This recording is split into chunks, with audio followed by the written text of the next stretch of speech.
My husband, 45-year-old male, and I, 41-year-old female, own a business that frequently depends on mail and delivery. If a shipment is late, it costs the business money. We get a lot of shipments from different carriers, but one consistently fails at delivering on time by about 3 to 4 days, and it infuriates my husband. He would normally give you the clothes on his back to anyone in person. He believes in kindness, and when we do have an argument, rare, he's always there to talk through it, not yelling, and work to make it better. He's also involved. He does all the school events and PTA with our daughter, 11 years old, keeps good relations with the business and our community, but when he's on the phone with a shipper, or this one really, he actually scares me. I've told him to stop, begged him, tried to call them myself, but he's not happy with the outcome, but he won't. When they are late, he will call them and cuss out and yell at multiple employees and supervisors, and a lot of the time they do give wrong or incorrect information, but yelling, verbal abuse, and belittling are not the way to handle it. Right now he's on the phone with them. It woke me up this morning. I told him we could be blacklisted as a business, but he refused to stop as he says it's the only way to get delivery. It bothers my daughter. She's told me at least 4 times about how hearing him scream in the car and cuss at people is stressful and upsetting. He gets scary, like if he yelled at me that way, I would be terrified, so I know what she means.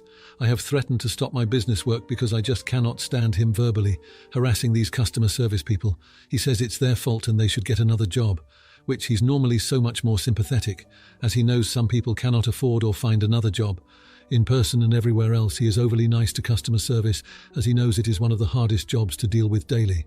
When this happens, it's scary. It's like some kind of rage I've never seen before in our 13-year relationship. I've tried to talk to him about it numerous times, and he always says he has to do it to get the package. It will really hurt the business if I don't help, and it could quite possibly put the business under. I have another job, but I feel it is detrimental to approve or continue allowing this behavior. It's such a wild thing to stop a business over phony calls, but I'm sick of hearing it 4 or 5 hours a week, and I'm so sad for all the customer service reps who deal with him. Am I the idiot for quitting over his treatment of customer service? This will cost us a lot of money, and my daughter's birthday is in 4 weeks. But I cannot see myself working for a company who verbally abuses people. Now for a few comments before the update. Comment 1. Not the idiot. And this is really strange. I understand his frustration, but it seems like he's just expressing his negative energy more than anything. I would ask him if something is wrong personally. Maybe he just needs someone to vent to on a regular basis. That might channel his anger more effectively. Comment 2. Not the idiot. Your husband is verbally harassing customer service representatives for something that is out of their control. Also, by default, he is verbally harassing your daughter since she can't get away from it. Why not refuse to use this specific carrier and use the ones he is happy with? Now for the update. The past week has been a whirlwind of tension and unresolved issues. After my last attempt to confront my husband about his behavior on the phone with the shipping company, things have only escalated. He's been on the phone with them almost every day, and each time it's the same story. He yells, curses, and belittles whoever is on the other end. It's gotten to the point where I dread hearing the phone ring because I know what's coming. Our daughter has been more withdrawn lately. She's been spending more time in her room, headphones on, trying to block out the sound of her father's outbursts. I've tried to talk to her about it, to reassure her, but there's only so much I can say when the problem isn't going away. It's clear that this is affecting her deeply, and it breaks my heart. I've reached out to a few friends and family members for advice, but they all seem to think I'm overreacting. They see my husband as the kind, involved father and community member. He is outside of these phone calls. They don't understand the fear and anxiety his anger causes in our home. It's frustrating to feel so alone in this. In a moment of desperation, I even called the shipping company myself, trying to smooth things over and explain the situation. I hoped that maybe if I could get them to understand, they would be more diligent with our deliveries and the calls would stop. But it was a dead end. They were polite but firm, saying that they were doing their best and that the delays were out of their control. My husband found out about my call and was furious. He accused me of undermining him and said that I was making things worse.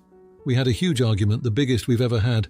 I tried to explain that I was only trying to help, that I couldn't stand to see him so angry or to hear him treat people that way. But he wouldn't listen. He said that I didn't understand the pressure he was under to keep the business running smoothly. I've been seriously considering quitting my role in the business. The thought of leaving my husband to handle everything on his own is daunting, and I worry about the financial strain it would put on our family. But at the same time, I can't reconcile my values with his actions. It feels like I'm complicit in his abuse if I continue to work alongside him. The situation came to a head yesterday when one of our biggest clients called to check on their order. My husband took the call and I could hear his voice rising from the other room. He was doing it again, unleashing his fury on someone who had nothing to do with the shipping delays. I couldn't take it anymore. I walked into the room and hung up the phone mid-rant. My husband was shocked, and for a moment there was silence. We haven't spoken much since then. He's been avoiding me, and I've been wrestling with my decision. I know that quitting won't solve the problem of his anger, but it might be the wake-up call he needs. I'm torn between my loyalty to my husband and my business, and my need to stand up for what I believe is right. As for the business, we've had a couple of late shipments this week, which has only added to the stress.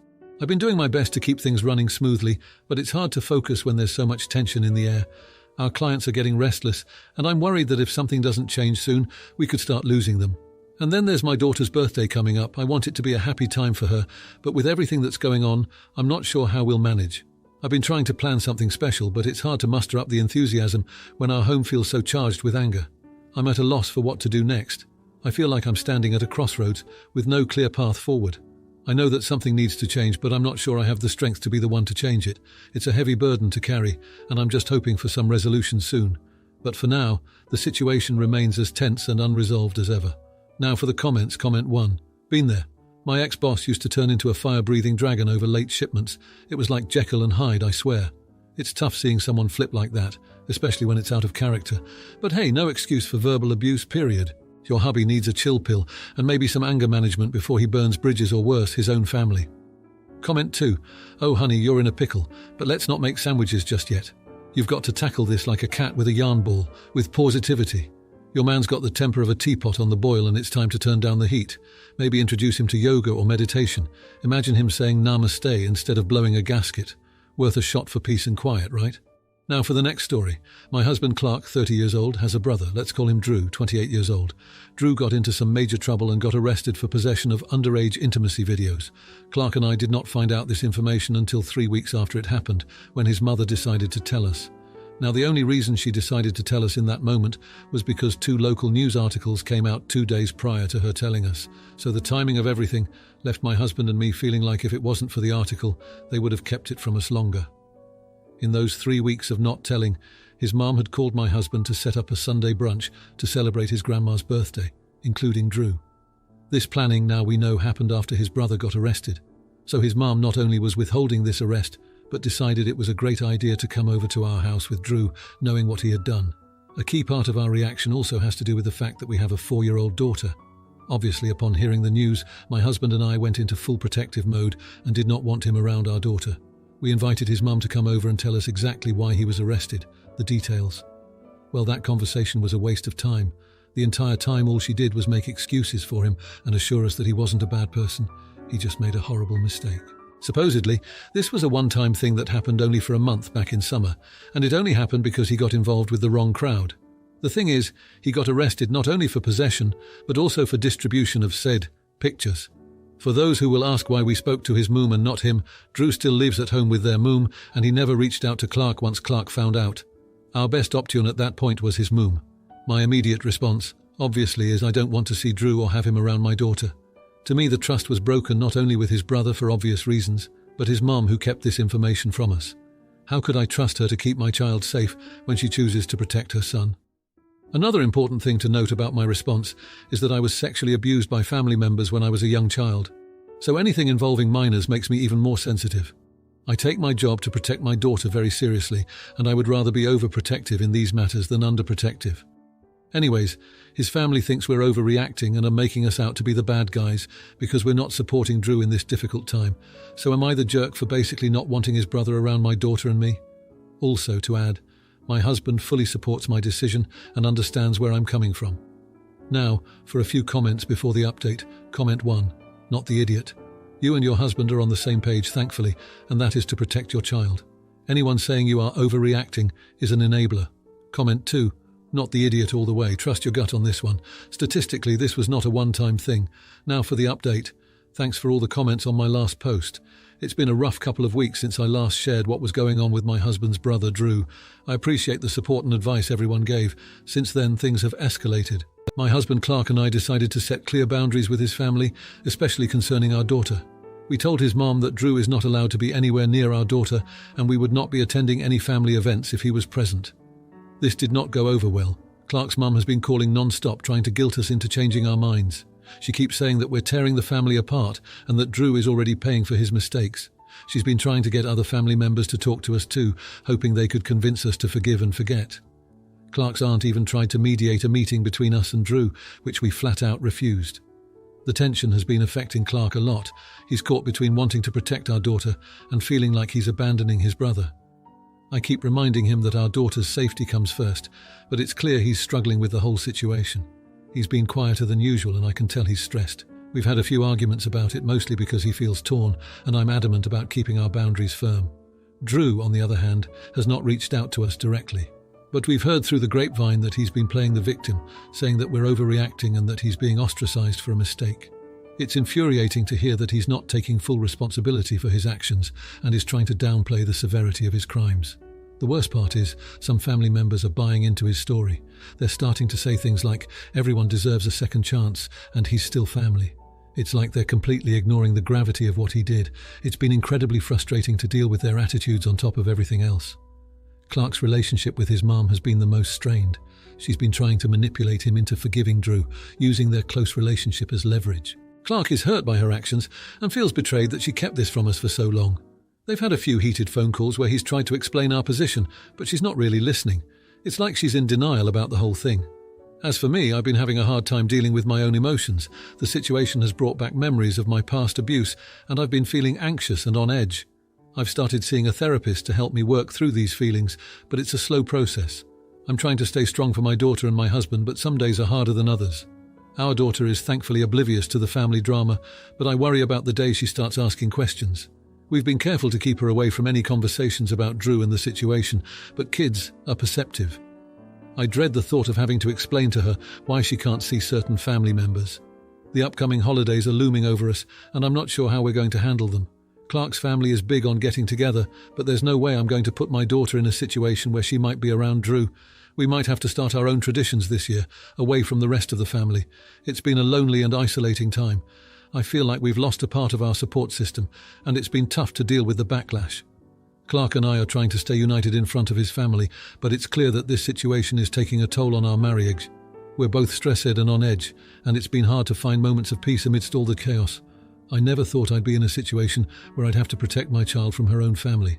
It's a heartbreaking reality that we're trying to navigate the best we can. The unresolved tension and emotional turmoil are constant, and I'm not sure when or if things will ever get better. Now for the comments. Comment 1. You're absolutely right to protect your daughter and set those boundaries. Trust is earned, not given, and your mother-in-law's lack of transparency is a red flag. Stick to your guns and maybe seek some family counselling to help navigate these choppy waters. Comment 2. I had a similar situation with a relative's criminal past. It's tough, but you've got to put your kids' safety first. The holidays were awkward, but we found new traditions that worked for us. It gets easier with time, and those who truly care will understand. Now for the next story. We recently moved house. There is an alley between our house and the next door neighbour.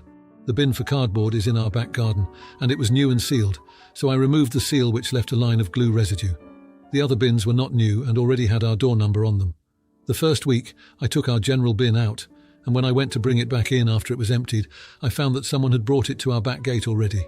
That was kind of them, I thought. The next week I took our cardboard bin out, and again when I went to bring it in, it was in the alley near our back gate, recognisable by the familiar pattern of glue residue. We have such kind neighbours, I thought.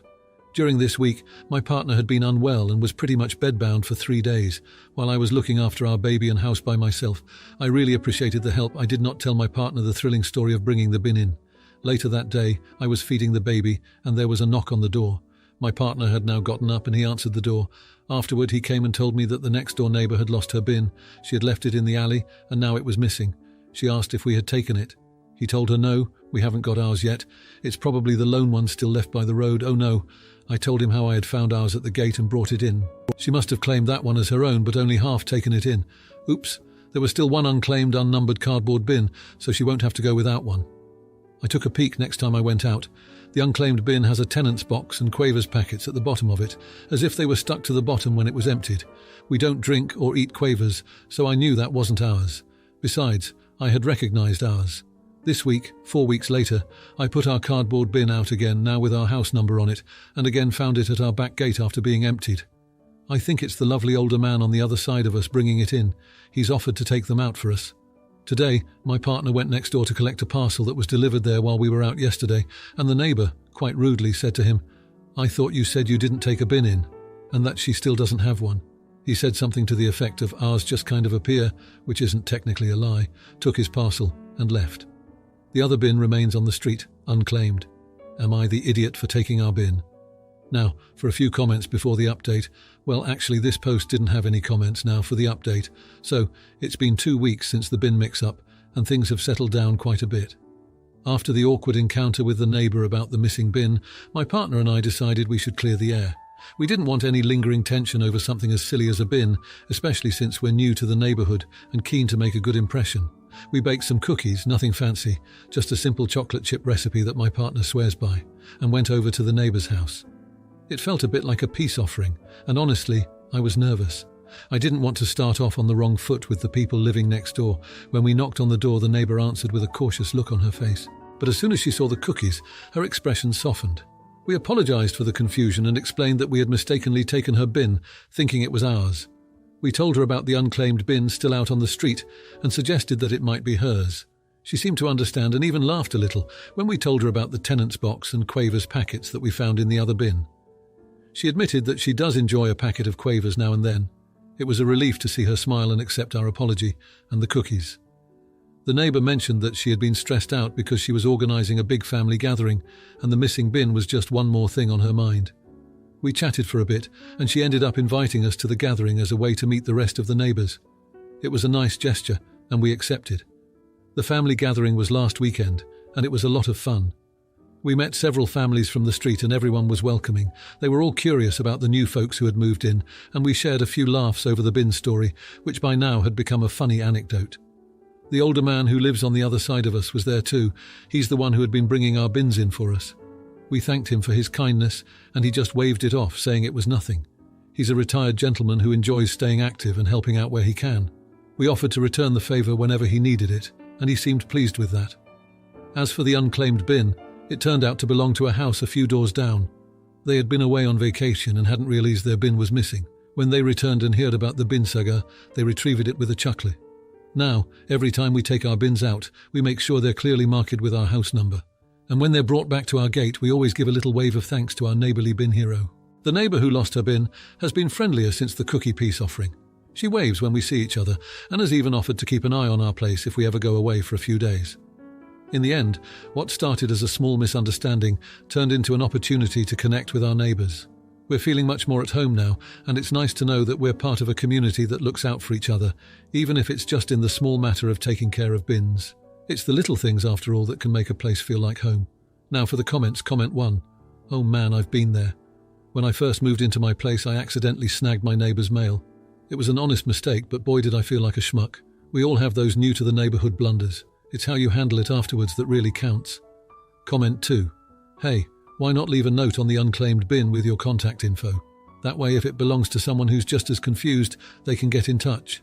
Plus, it shows you're proactive about solving the mix-up. Good on you for wanting to make things right. If you liked this video, you'll probably like these too. Also, while you're here, please consider subscribing. It's your support that keeps this channel alive and allows me to make better and longer videos. Have a great day.